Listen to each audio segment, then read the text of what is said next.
ঠিক আছে, রেডি হয়ে গেছে। হ্যাঁ দেখো, আজকে আমরা ভগ্নাংশের ভাগ শিখবো। একটা ভগ্নাংশকে আরেকটা ভগ্নাংশ দিয়ে কিভাবে ভাগ করতে হয় দেখো, এই ভাগ শিখবো আজকে। শোনো, প্রথম কথা হলো ভগ্নাংশের ভাগ হয় না।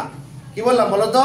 ভগ্নাংশের ভাগ হয় না। কারণ তুমি কি এই এই এই জানো, নামতা জানো? জানো? জানো? পারবে তুমি নামতা পড়তে? পারবে না। ভগ্নাংশের ভাগ করা যায় না। আমার কথা বোঝা গেছে? ভগ্নাংশের ভাগ করা যায়? যায় না। তাহলে স্যার ভগ্নাংশের ভাগ করা যায় না, তাহলে কিন্তু আপনি তো ভাগ দিলেন, তাই না? তাহলে কি করব? ভাগ করা যায় না, ঠিক আছে, গুণ তো করা যায়, তাই না? হ্যাঁ দেখো, তাহলে ভগ্নাংশের ভাগ করা যায় না, তাহলে কি করা যায়? ভাগের বিপরীত কি? গুণ করা যায়। কি করা যায়? গুণ করা যায়। এখন ভগ্নাংশের এখানে বলো তো ভাজ্য কোনটা আর ভাজক কোনটা? ভাজ্য কোনটা? এই যে এই যে একটা ভাগ অঙ্ক, তাই না? এই ভাগ অঙ্কে ভাজ্য কোনটা? ভাজ্য কোনটা? 20 ভাগের 3 ভাগ না 30 ভাগের 21 ভাগ? এই 20 ভাগের 3 ভাগ। প্রথমে বাম পাশে যেটা থাকে সেটা ভাজ্য না, আর পরেরটা হলো ভাজ্য। তো ভাগ করা যায় না, সেজন্য আমরা গুণ করব। কি করব? গুণ। তবে গুণ লেখার পরে তোমার যে ভাজকটা থাকবে সেই ভাজকটা বিপরীত ভগ্নাংশ লিখতে হয়। কি লিখতে হয়? বিপরীত ভগ্নাংশ। বলো তো 5 ভাগের 3 ভাগ, এই ভগ্নাংশের বিপরীত ভগ্নাংশ কি হবে? কি হবে? হ্যাঁ, 5 কে উপরে তুলে দাও, 3 কে নিচে নামায় নাও। যদি আমাকে আমার বিপরীত করতে বলে তাহলে কি করা লাগবে?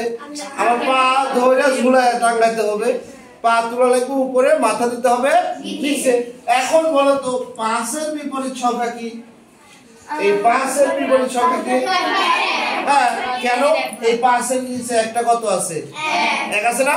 তাহলে ওই একে কান ধরে উপরে তুলে দাও, 5 এর নিচে নামায় দাও, তাহলে কি হবে? 5 ভাগে 1। তাহলে এই যে 30 ভাগের 21 ভাগ, এর বিপরীত সংখ্যা কি হবে? বিপরীত ভগ্নাংশ কি হবে বলো?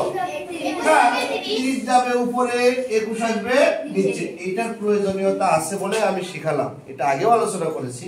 তাহলে আমরা ভাগের কাছে যাওয়ার আগ পর্যন্ত এটা কিছু করব না, বুঝছো? এটা আমরা এখানে লিখেই রাখবো। কি লিখবো? 20 ভাগের 3 ভাগ লিখলাম, ঠিক আছে। এখন লেখার পরে যেহেতু ভাগ করা যায় না, সেহেতু আমরা ভাগের বিপরীত আছে কি? গুণ। তাহলে আমরা গুণ করি, দেখি। ভাগে কান ধরে সরায় দাও, দিয়ে তুমি গুণ লেখো। কি লিখবে? গুণ। লিখে গুণ যখন তুমি করলে তখন ভাজক বলতেছে কি রে, আমার আগের চিহ্নটাই পরিবর্তন হয়ে গেল, তাহলে আমিও পরিবর্তন হয়ে যাব। কি পরিবর্তন হবে? ভাগের বিপরীত গুণ, আমিও আবার বিপরীত ভগ্নাংশ বসায় দিব, দিয়ে তারপরে তুই গুণ কর। ভাগ যেহেতু করবি না, তাহলে কি করবো আমরা? ভাগের পরিবর্তে গুণ লিখবো এবং লিখে তারপরেই যারা এই যে সংখ্যা বা ভগ্নাংশ থাকবে তার বিপরীত ভগ্নাংশ লিখবো। কি লিখবো? কার বিপরীত? ভাজকের বিপরীত। কার বিপরীত? ভাজকের। তাহলে 30 যাবে উপরে, 21 আসবে নিচে। এখন কি গুণ করা যাবে না?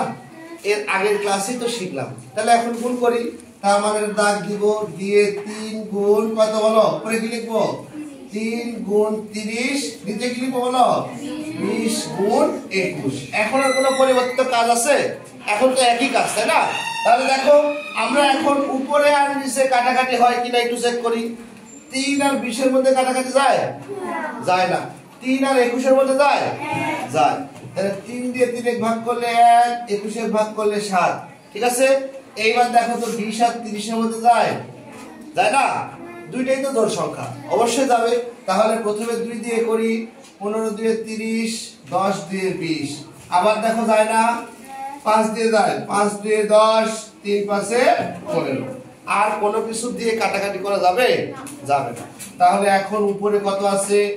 1 গুণ 3, অর্থাৎ উপরে হবে 3, আর নিচে আছে দেখো 2 গুণ 7, 7 দিয়ে কত হয়? 14। এটা একটা প্রকৃত ভগ্নাংশ, এটাকে আর পরিবর্তন করার কোনো সুযোগ আছে? সুযোগ নেই। আমরা এইভাবেই ভগ্নাংশের ভাগ করতে পারি, ঠিক আছে। এর পরবর্তী ক্লাসে আমরা ভগ্নাংশকে পূর্ণ সংখ্যা দিয়ে ভাগ শিখবো, ঠিক আছে। ধন্যবাদ সবাইকে, আল্লাহ হাফেজ।